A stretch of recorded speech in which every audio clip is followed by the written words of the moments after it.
How this notorious hacker hacked an entire call center in India, and he took revenge by destroying their entire business with malware and viruses for stealing thousands of dollars from victims. I know where you guys are, I know who your names are, and I'm gonna destroy every computer in your call center. Yeah. So just tell me, what are your last words before I destroy every computer in your call center? Come and do it. Come and do it? Okay, one, you can do two, it. I know, three. I know. Boom.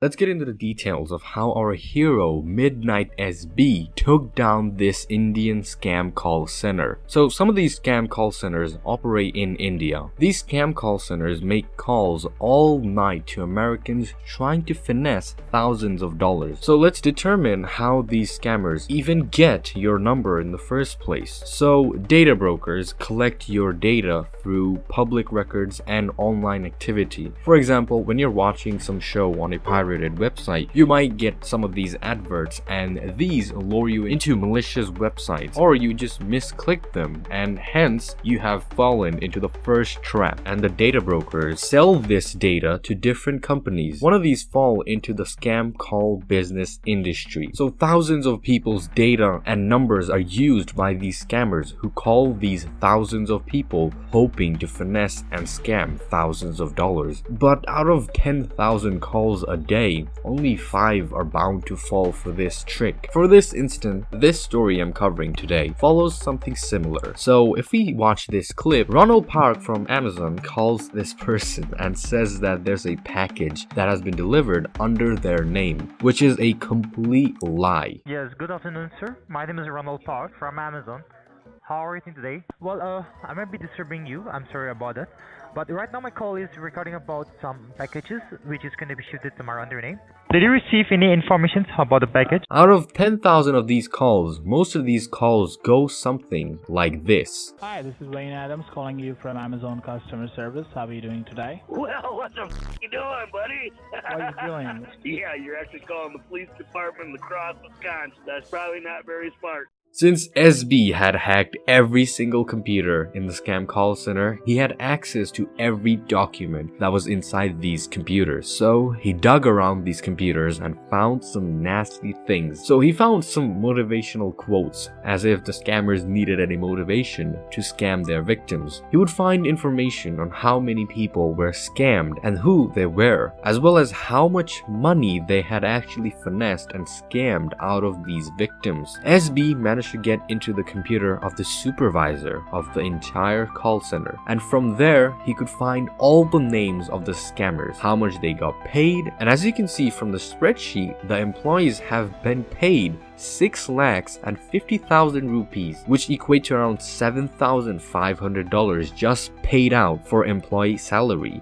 meaning their net revenue is far higher than just $7,000. 10,000 of the people that were called, and 99% of them call it BS. Hello? Yeah, hi, this is Wayne Adams calling you from Amazon. How are you? You're not Amazon. You're a scammer. Then who? Oh, I am? You mother... Why you say that? Go cry to your manager and tell him to scam me. Suck my... Hello? Hi, this is Alvan calling you from Amazon, sir. There was a purchase made of Apple MacBook Pro and Apple AirPods, sir. I didn't buy any apples. I don't eat apples. What the f*** No, am I it's talking a about, lap- you cocksucker? Look at the middle. But the other 5% that actually fall for the scams get manipulated, blackmailed, and put under severe peer pressure that their Amazon account has been hacked. So when I checked it, the person who brought this item under your credentials did not access with your Prime account to buy this product. They use a cash account, which is a business account, to purchase these items, because we suspect that this is a case of identity theft.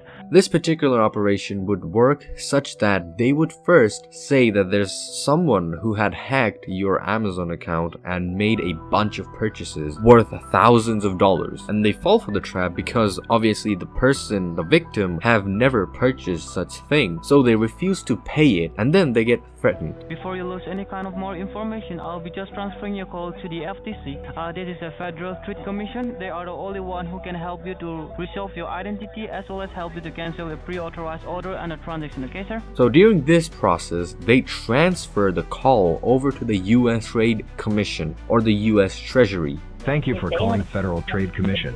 Please stay on the line till the time next representative officer accepts your call. Your call is important to us. Please stay on the line. So there's a group of people that solely make the calls, the thousands upon thousands of calls, and that's how they're able to attack so many victims at once. And then they transfer the call to another person from the group of the scammers who are called the closers. Now the closers are actually the ones who keep most of the scammed money. So in this instant, we can see that the call was transferred to a closer, aka the US Federal Commission. Thank you for holding the line. Your call has been transferred to the Federal Trade Commission. This is Officer Julie Brill with the badge ID number 775101. May I know who I'm speaking with? Okay, Mr. Cross, over here we have got an email from the Amazon representative along with fraud charges that there have been some purchases made into your Amazon account that you have no knowledge of it. Maybe some of your identity might have been compromised. Bank accounts and credit cards that were open multiple under your credentials, okay? If we find anything which is linked with your name, so we will notify you and investigate regarding that matter, or else if we don't find anything suspicious, we will just rectify the case and the charges that was filed against you from the Amazon company, okay? Okay, Mr. Cross, after we did some background check and we can see that your information was hacked from New York, and from there your information was circulated throughout the United States. As we can see from this clip, the scammer lady manipulated and lied to Mr. Cross about a bunch of Amazon purchases. Basically a bunch of bogus and made up accusations to make the victim crack. So this imaginary problem that the scammers had cooked up, at the same time the scammers would also give the victim a solution to this imaginary problem. And the solution was to follow up through a ADR. The alleged victim would pay these scammers a sum of money so that they can handle this made up problem instead of this being reported to the US government. So basically, Nicholasville, I just see there is a kiosk affiliated with the Department of Treasury. So wait, you're saying I still need to go to the Treasury to open up the box so that I can put the cash in there? They're gonna quote unquote protect your Amazon account from further attacks in the future. They're gonna solve this issue for you and basically scam you out of your money. Right now, there is no appointment, a physical appointment. The only thing was possible to drive to the Lexington or to the Treasury establishment, and we will schedule an appointment. But since it's past afternoon, the accounting, they tried to schedule the appointment, but there was no officer available at this point. The alternative option which they have provided is to visiting a kiosk affiliated with the Department of Treasury. They ask you to scan their Bitcoin wallet so that they can get their money easier. Or if you have a lot more money, then they'll just ask you to wire transfer everything to the scammer's bank account directly. And they don't ask a specific amount, like, okay, give me $1,000 and I'll handle the situation through the ADR. No, they quite literally ask for every penny that you have in your bank account, every penny that you have stashed somewhere in your pillow or somewhere. The amount which she has or you have withdrawn, it will be deposited in that account, because according to her financial asset, the evaluation she has. So just as this lady was about to fall further into the scam trap, Midnight SB, the true vigilante, would enter into the scene. Hello? Yeah, hi. I'm calling you very importantly to let you know that the people you were just talking to are scammers. The person that you were talking to claiming to be from the US Treasury, he's a scammer from India, and what he's trying to do is get you to withdraw cash, put it into something called a Bitcoin ATM, and if you put it into that ATM and scan a code that he'll give you, your money will be gone and sent to an Indian scammer.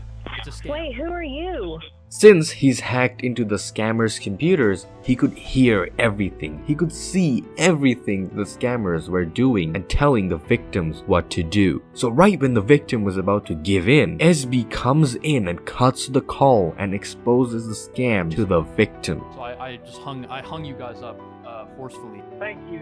Oh my gosh, thank you. So after a while, SB had enough and finally decided to find the building that the scammers were working from. And it was called the Mafia Empire, located in the city Chandigarh in Punjab, India. He had this scam call center in his radars for a while now, but he wasn't able to get them raided by the Indian police. So he did the next best thing, which was to inject viruses and malware into every single computer of the hackers to teach them a lesson. He put the virus image as if they were attacked by the FBI, and here's the clip of how our hero SB destroyed the home of all these scammers. I know where you guys are, I know who your names are, and I'm gonna destroy every computer in your call center.